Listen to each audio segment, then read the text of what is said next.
CapMetro rail kinda blows, and it's really important. A fast growing city like Austin needs good rail service. So let's start with the good. CapMetro rail is very clean, far cleaner than your average subway car in a city like New York or the DART system in Dallas. It's also very quiet and decently smooth. That is except for when it mingles with car traffic, a classic sign of bad transit and a typical sight in Texas. When I rode the rail a few days ago, we had to stop because a car was parked on the tracks while waiting for the arms to go up and allow it to cross. Just another entitled driver who thinks that being in a car means that they own the road. That's a topic for another day, though. Anyways, it doesn't service that much of Austin, having only one train line that runs from downtown Austin to Leander, with a small handful of stops in between. But you can tell that Austin is making an effort to make the downtown station a desirable place to be. The station is completely secluded from cars, it has several protected and separated bike lanes, is a walkable area, and is a nice place to be if you are in a car. At the opposite end of the line is the Leander station. They have these gorgeous bus stations that puts anything in my city to shame.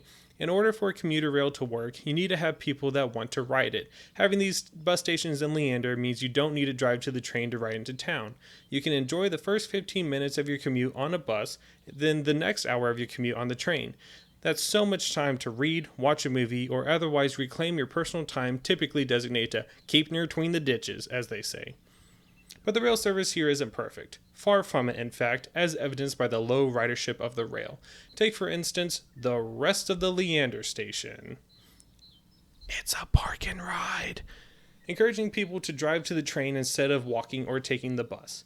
This is a symptom of suburban sprawl, as Leander is huge, and you physically couldn't walk from one side of town to the other in less than a day.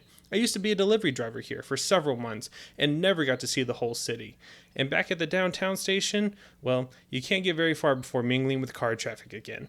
It also is hard to participate in what's called multimodal transit where you need more than one form of transportation. Walking from here to a bus stop is a hassle. If you need to cross the interstate on foot, you risk being hit by a car. It's clear that this station is only meant to service downtown Austin and only east of the interstate. The whole plaza feels like an island. Austin does offer city bikes at the station, and the infamous Lime scooters litter the sidewalks, but it's not connected to transit yet. It's all a big work in progress. But Austin is growing fast, faster than most of the country. The bigger it gets, the harder it will become to retrofit functioning transit into the city. Austin has plans to expand the service, but it has a lot of issues to solve first. Hopefully it can become the transit city that inspires other Texas metroplexes.